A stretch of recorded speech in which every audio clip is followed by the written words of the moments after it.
Thank you for becoming a part of the Cloaked Republic. This video is intended to be a supplement to the instructions for installing your Overland front and rear fenders available at Metalcloakinstructions.com. The first step is to remove your stock fender and inner fender well. You will not use any part of this, so simply set them aside. Keep your stock hardware, however, for future use. Now we will install the front fender.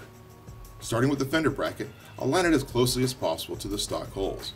You will be drilling the holes open. Do not worry if there is some misalignment. That is normal. Reinstall the stock hardware on the bottom of the frame rail, but only finger tighten. Hang the Overland fenders in place and install as many of the bolts as possible through the stock holes. This step is for alignment purposes only. No need to install the washers or nuts. There are 3 new holes that need to be drilled. Mark those with a Sharpie and a center punch. Use the Sharpie to mark the stock holes you will be using so you can drill them out later. Remove the fender and set aside. First, drill out the new holes that need to be added. You can use a step drill as seen here, or step up from 1/8 to 1/2 inch drill bits. Drill out the stock holes to 7/16.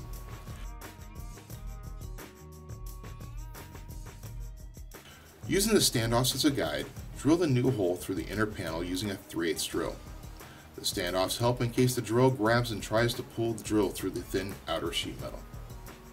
Place the fender back on using a couple bolts to hang it into place.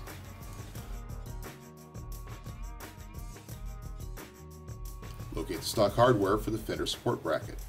Bolt the fender on using the provided 3/4 inch 3/8 socket button heads. Start all hardware, but don't tighten yet. Each of the other holes use the 1 inch 3/8 button heads with a washer and an eyelock nut.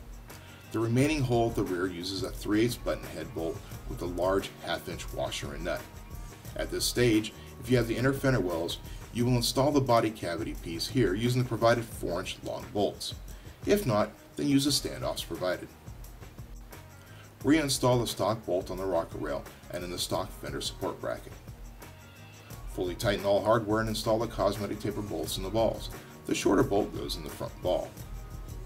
If you have the inner fender wells, you can install them at this time. Note that if you have a 2012 or later, the wiring harness on the passenger side firewall must be moved as shown to fit the inner fender. Just clip, move, and zip tie in the new location. Complete instructions are available at Metalcloakinstructions.com. Next, we will install the rear Overland fenders.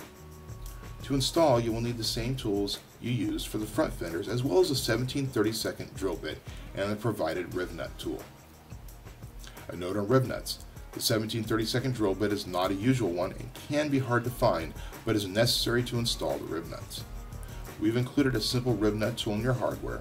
This simple tool works incredibly well. However, you can purchase any of a number of other types of riv nut installation tools. See our riv nut installation instructions for more information. The first step is to align the Overland rear fenders with the stock holes. Thread as many of the 3/8 button heads into the stock holes as possible. There are 2 new holes as shown that must be drilled out for the riv nuts. One in the front, one in the rear. Start by center punching these holes, then step up the drilling from 1/8 to 17/32. The 2 upper center holes shown here should be drilled to 7/16. All the other stock holes shown here should be drilled to 17/32 for the riv nut. Drill the lower 2 holes at the rear of the fender to 1/4 inch. Step up like before. If your bumper is not already removed, you might want to loosen it up for better access. Install the rivet nuts in each of the 17/32 holes using the riv nut tool provided. See Metalcloakinstructions.com for detailed instructions. It's important that riv nuts are installed so that they are exactly perpendicular to the sheet metal. Take your time. If you mess up a riv nut, it is difficult at best to correct. Mount the fenders using the 3/8 hardware provided. Start all hardware before fully tightening any bolts. Finally, install the cosmetic tapered head bolts in the Metalcloak signature balls. A note on clearance: there are several degrees of modification you can do to clearance your rear fenders. Here on Cloak 3, you can see several places where the body was cut and modified and pounded flat. Or you can do a simple trim on your early model JK, similar to what Jeep provides on late models like this one. As a final touch-up, you can paint the inner fender well black for that finished look. Enjoy your new Overland fenders by Metalcloak. It's your Jeep, only better. For more information or assistance, call 916-631-8071 or visit our instruction forum at Metalcloakinstructions.com.